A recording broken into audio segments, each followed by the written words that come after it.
to Santa. Is a crappy speller. You, my friend, are getting 3 wishes. You mean like a genie? They stole that from me. I just finished watching Dear Santa. Time for a quick synopsis. When a young boy mails his Christmas wish list to Santa with one crucial spelling error, devilish Jack Black arrives to wreak havoc on the holidays. And we're gonna dive into the holiday drum roll.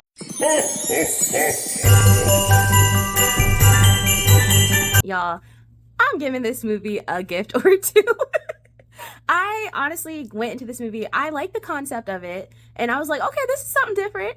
And as I was watching it, I was like, okay, it started off good. But then as the movie went on, it went downhill so quick. Like, I felt like I was on a roller coaster going straight down the rest of the movie. Like, one of the things that just threw me for a loop is about halfway through the movie, they bring up this kid who had died, and it's out of nowhere. Like, there's no mention of it this whole movie, and then they just bring it up. Honestly, it was just all over the place, and I just kind of had high hopes, because like, this is a cool concept, this is something different. I mean, whoever came up with this, I was like, this is creative, very creative. In the bio, like, By the Minds of Dumb and Dumber, I've never seen that movie, so I was like, okay, let me kind of watch it, because this is kind of like a dark Christmas movie, I guess, because the little kid has dyslexia, so instead of writing his letter to Santa, he writes it to Satan. So this movie honestly was wild. Like, there was a lot of times where the kids would be out on their own and no parents would be in sight, and I was like, this is not realistic. Like, there's no way these 6th graders are just going all over town by themselves and the parents are just along with that. So I couldn't get with that, because like, there's no way, absolutely no way. And just the parents in this were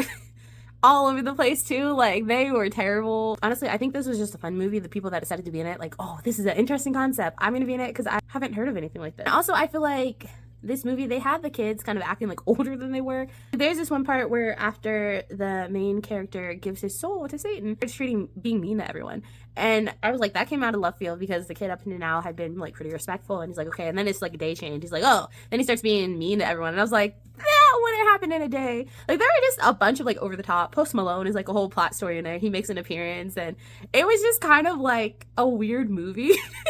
And honestly, it did not fit into the Christmas spirit at all. But I mean, given that it's about Satan, it wouldn't. This was definitely an experience. It was honestly all over the place watching this movie. Let me know in the comments if you've seen this Dear Santa movie. I think it came out last year, so it is kind of like a new movie, kind of. Just saw it pop up, so I was like, okay, because as I'm doing this Christmas in July, I'm just kind of like watching movies, not really reading what they're about till after I watch them. So we're seeing, because so far the last 2 movies have not been good, so we're gonna hope we find some good movies, because right now, oof. This has been another episode of Real Talk with Noel.